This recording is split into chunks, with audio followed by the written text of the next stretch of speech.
My mother is Jewish. My father was not raised Jewish, and so I identified with the Jewish culture from early on.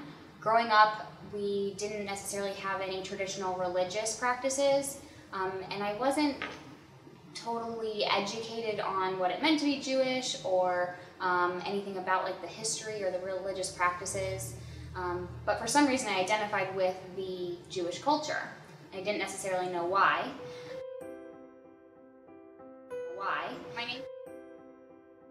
As far as identifying culturally Jewish, we didn't necessarily have religious practices, but we acknowledged the holidays. And for me, that was a little bit, I felt like I was lacking some kind of religious education because we said, oh, this is what holiday it is, but I didn't necessarily know why or what it meant, and we didn't have, I think it bothered me not having traditions like other families did. And in 2015, I went to Israel on the birthright trip. And after having that experience, it became even more important to me to identify with the Jewish culture. And I think that was because of like the history and the religion and the land and the art and how all of that was kind of connected together and the group of people we were with. I just really identified with that. Thinking back to birthright, if there's one thing that sticks out to me, it would be the group of people that we were with. Each experience, whether it was hiking Masada or going to the Red Sea or being in Tel Aviv, all of those stick out pretty vividly to me, but the people, the group we were with, the relationships we formed, that's what was most important.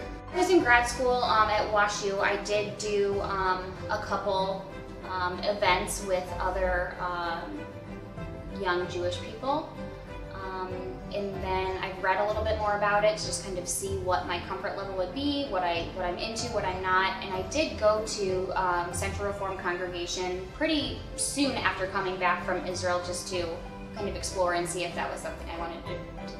So I am marrying somebody that is not Jewish. And we've talked a lot about religion, we've talked a lot about Judaism and culture and kind of what that means for us moving forward. And we actually seem to have very similar religious beliefs. But my fiance certainly understands why Judaism is important to me and why I would love to pass that on to my children. You know, we plan to create our own traditions for Jewish holidays, and just as well as we plan to continue to celebrate Christian holidays with his family. So the reason that I am Jewish is because I've always identified with Judaism as a part of my identity, a part of my culture, a part of my family. You know, after going on birthright, I saw kind of where my family came from, where my ancestry came from. I think it's a very cool part of our history, part of my family history, part of my story, and it's important for me to share that.